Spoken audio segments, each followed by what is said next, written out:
Sobre el Mandela Effect, Why Millions of People Share the Same False Memory, un estudio encontró que el 76% de las personas recuerda con total confianza detalles de eventos que jamás ocurrieron. Here's the strange part. The effect is named after Nelson Mandela, but the case that truly made it famous had nothing to do with him at all. It was about a movie, a 1990s comedy called Shazam. The comedian Sinbad played a genie, a big blue costume, loud, silly jokes, two kids who accidentally summon him from a lamp.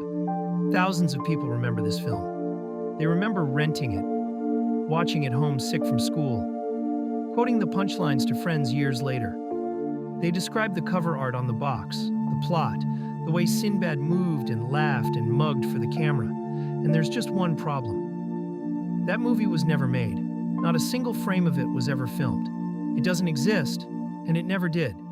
So the real question here isn't about a forgotten film at all. It's about something far stranger and far closer to home. How do thousands of strangers, people who never met, who never spoke, remember the exact same thing that never happened? Notice how specific these memories get. People don't say, maybe something like that existed. They argue. They insist. They remember the video box sitting right there on the rental shelf. The genie's baggy, colorful costume. The scene where he fumbles a wish and grins at the kids. Some recall the exact year they watched it. Others swear a younger sibling owned the tape and played it endlessly. And when you push them for more details, the memory sharpens instead of fading. That's the opposite of how a guess behaves. A guess gets vaguer under pressure and eventually collapses. A false memory digs in and defends itself harder. And here's what makes it even thornier. There was a real genie movie from that same era. It was called Kazam. It came out in 1996. The genie was played by the towering basketball star Shaquille O'Neal. Same decade, same basic premise. A completely different film. But that overlap alone can't explain why the wrong version feels so richly, physically, undeniably real. The vividness is the trap. We assume that if a memory is detailed, it must be authentic. Sit with what that actually means for a moment. Sinbad himself has said it plainly more than once, and with some humor. He never made that film. He was a stand-up comedian and a working actor. But Shazam was never shot.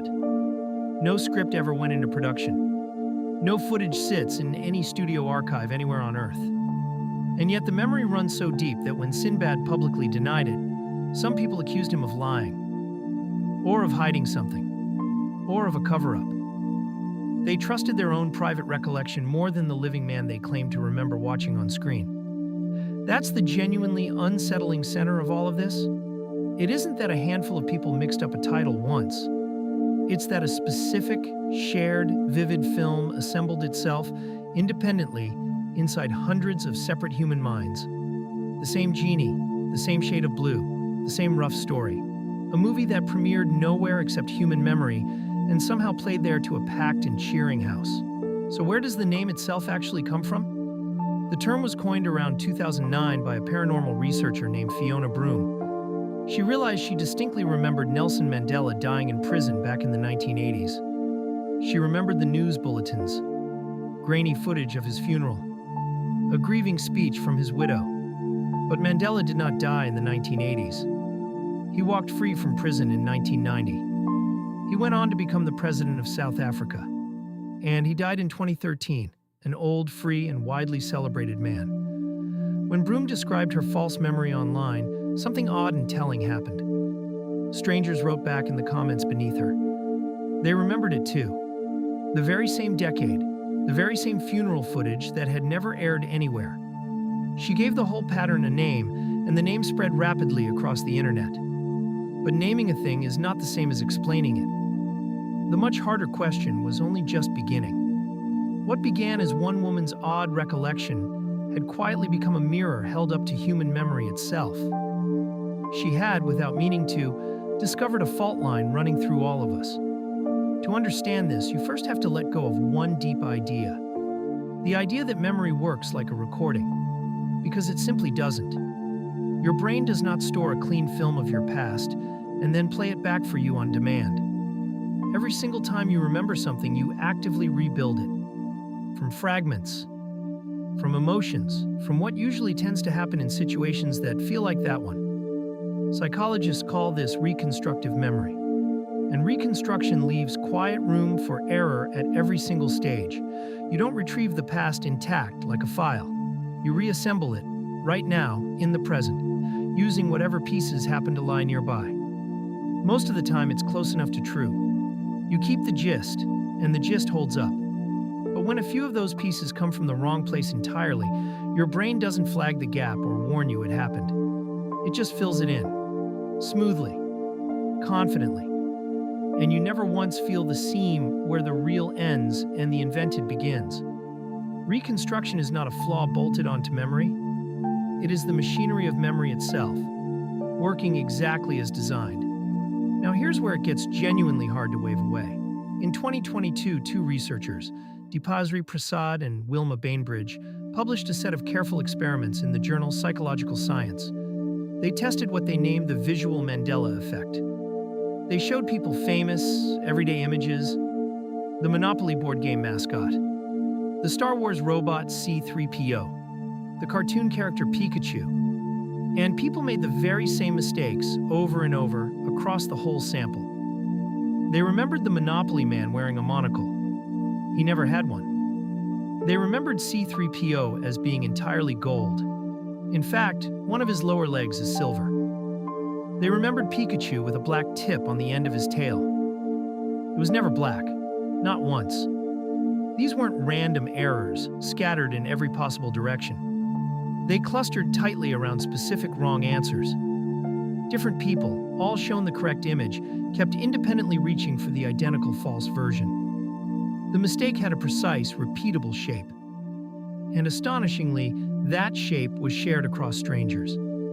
A shared blind spot, sitting right in the middle of things we've all seen 1,000 times. But the strangest evidence of all is older, and almost boringly simple. Back in the 1990s, researchers Henry Roediger and Kathleen McDermott revived a classic little experiment. They read people a list of closely related words. Bed, rest, awake, tired, dream, night. Every word quietly circling one central idea. Then they asked people to report what they'd actually heard. And people confidently remembered hearing the word sleep. But sleep was never read aloud. Not one single time. This is now called the DRM paradigm, named for the researchers behind it. And here's the part that lands the hardest. People were often just as confident about the word that was never there as they were about the words that genuinely had been.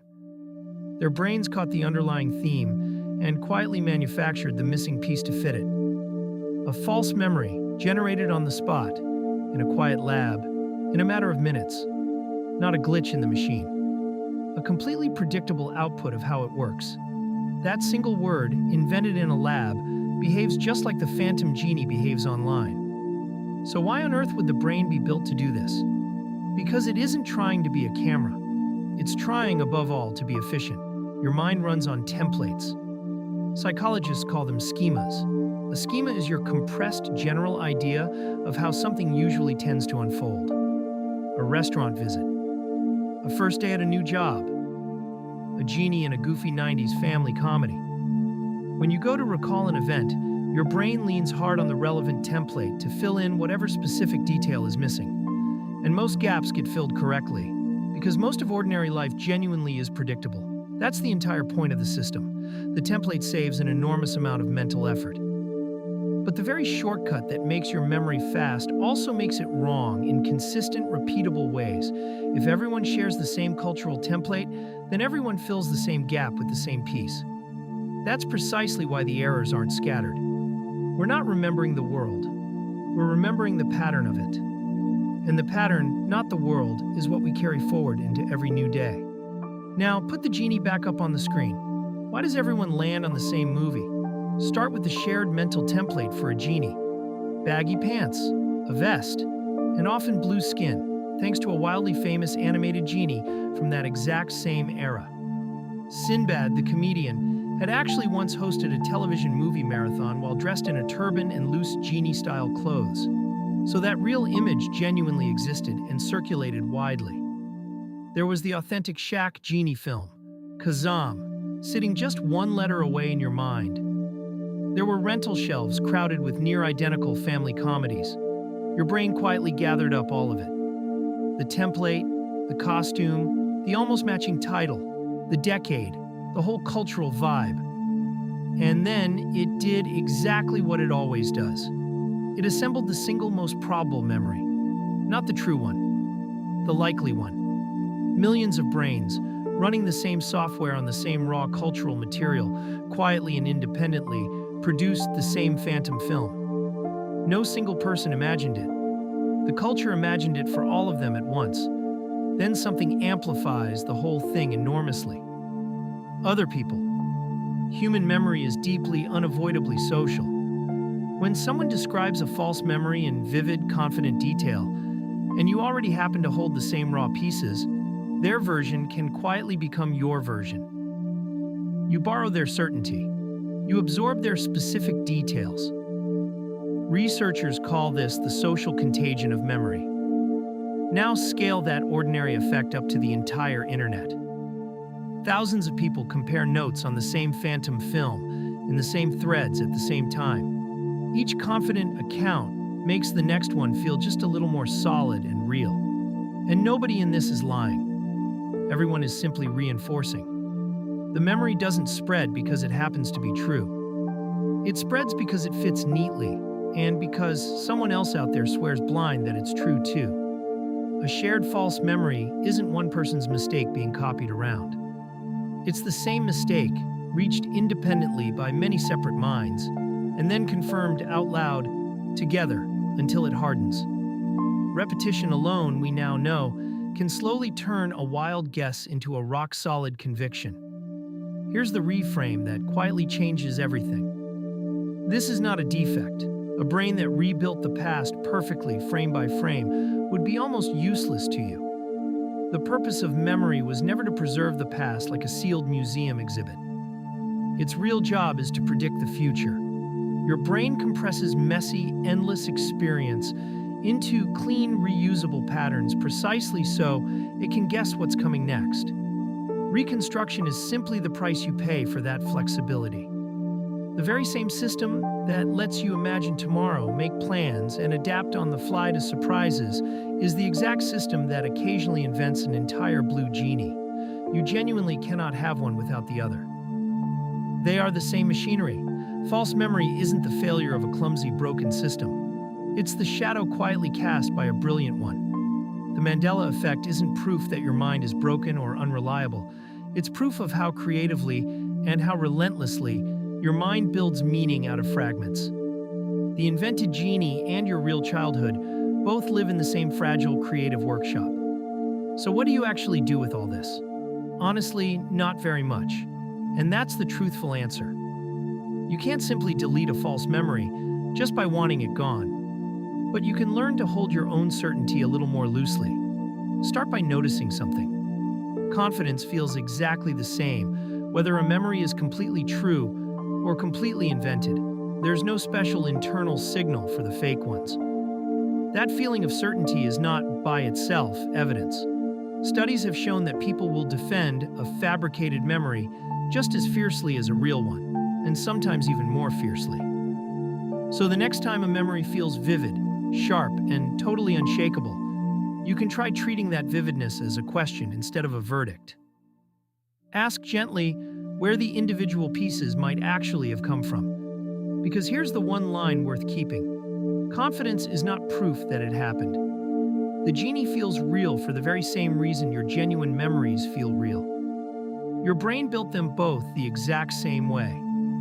Curiosity, not certainty, is the only honest posture toward your own past.